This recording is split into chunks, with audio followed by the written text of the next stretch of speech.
Superman's Achilles heel is kryptonite, and Achilles' kryptonite is his heel. Across history, in fiction, and in the biblical world, we are confronted with a plethora of women and men who have unrecognizable strength and power, but they are forced to be torn down by the most tedious of weaknesses. And we could ask ourselves why this is actually important or why this is a pattern. And I can say from my own understanding that there are three main things. The first is that we as humans, when we are writing these fictional stories, we ourselves cannot understand or comprehend undisputable strength and power. And therefore, it is hard for us to put that from pen to paper. And for the gods and God who create these beings, I believe that they might not think any being outside of them is worthy of undisputable strength and power. The second would be that humility is an important factor when it comes to strength. The idea that even the strongest of people can have their days numbered, that there is a day of reckoning for all, is an easy way to humble them and to satiate their egos. The third reason would be the most important reason, which is that is it actually a weakness at all to be able to die and to be able to be defeated? We see stories of vampires like Alucard in Castlevania, who are forced to reckon with their own immortality. They are forced to face people that they love, watch them grow together, watch them consequently grow apart from him in death. And then he's met with their legacies, legacies of people he once loved, and he is forced again to love these legacies only for the cycle to continue. And he might ask himself if this immortality is actually worth it. Is it a reward or is it actually a curse? And that is why the Kryptonian spectrum is actually very important when it comes to dissecting Superman's weaknesses. And it is very important because it is tackled in three very interesting ways, and each way is actually tied to three very interesting literary and historical figures. Lex Luthor weaponizes Yeats as a form of mockery to Superman and also a foreshadowing of the inevitable attacks that he's about to unleash upon Superman. And he does so through a singular quote by Yeats, which says, "The ceremony of innocence is drowned."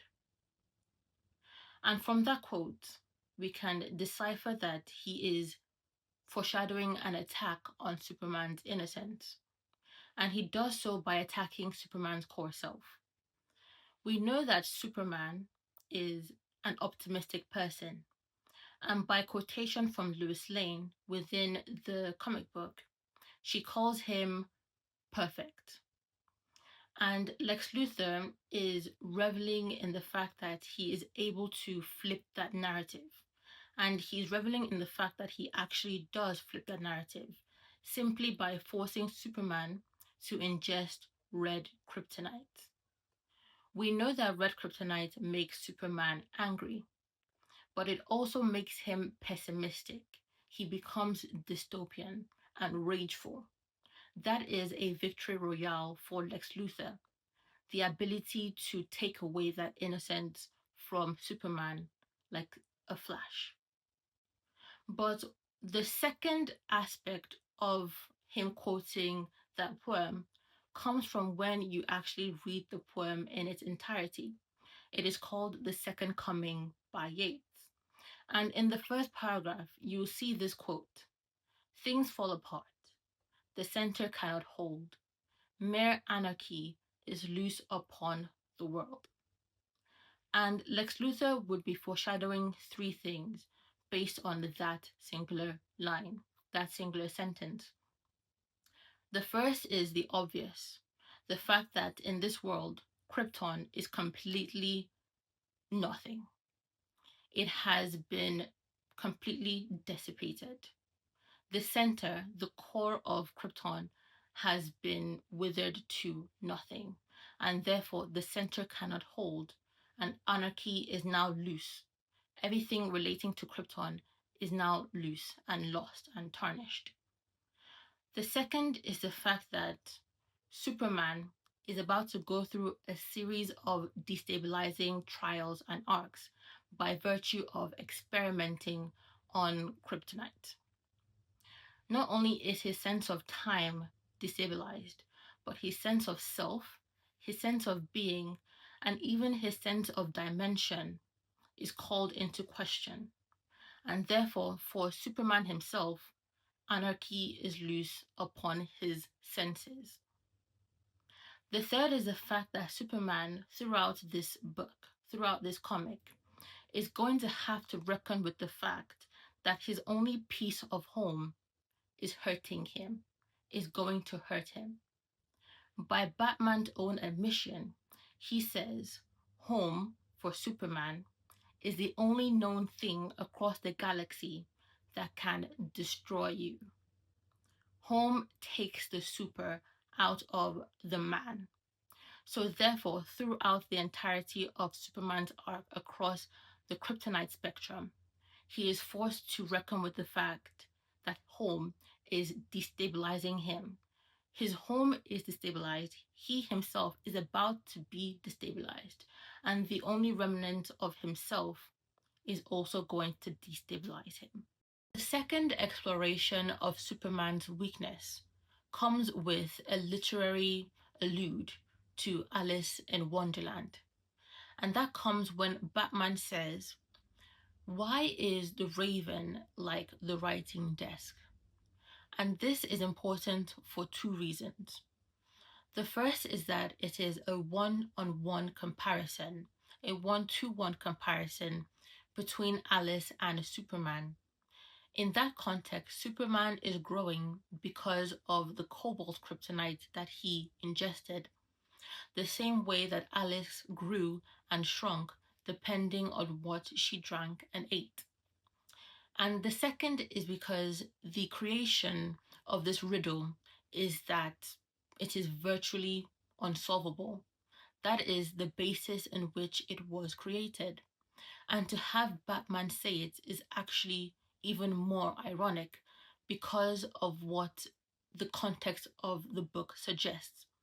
Not only is Batman the world's finest detective, but towards the beginning of the book, Batman is hesitant to explore the mystery of kryptonite. He actually insists that Superman and he himself destroys the kryptonite spectrum because of what can go wrong if fallen into the hands of the wrong person. He is, in fact, not interested in dissecting the mysteries of kryptonite. However, due to Superman's persistence, I would say, they end up exploring the spectrum of kryptonite, which leads Superman to have a very unconventional end. And of course, Superman has to rely on Batman to solve this unsolvable riddle of how to turn him back to his original self, which again is a full circle callback to the quote from Alice in Wonderland, this riddle that was designed to be virtually unsolvable.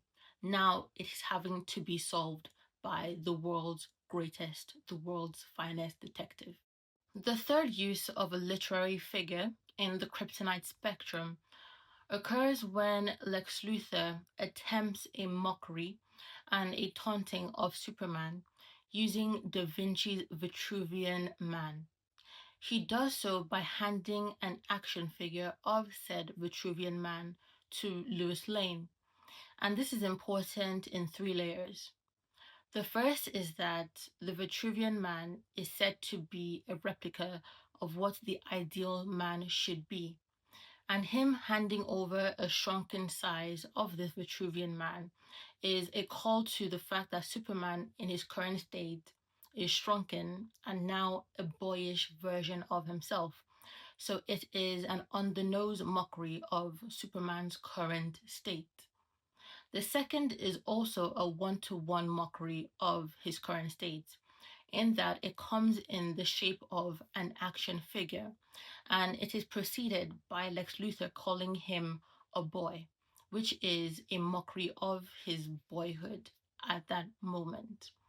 But the third is the most important, which is the fact that alongside the action figure, when shaken, it says the following quote: "Kill your captor, make yourself free."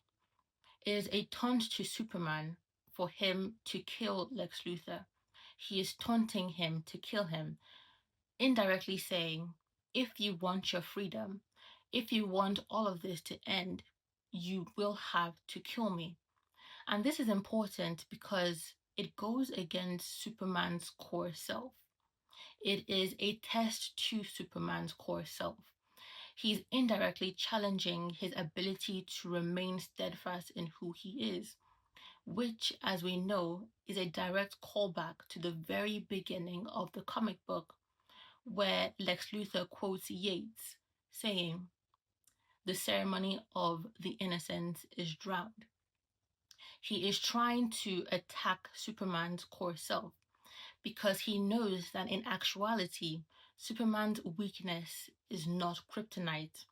It is his core being, his ability to remain steadfast in who he is. And once that is shaken, somebody like Superman ceases to exist.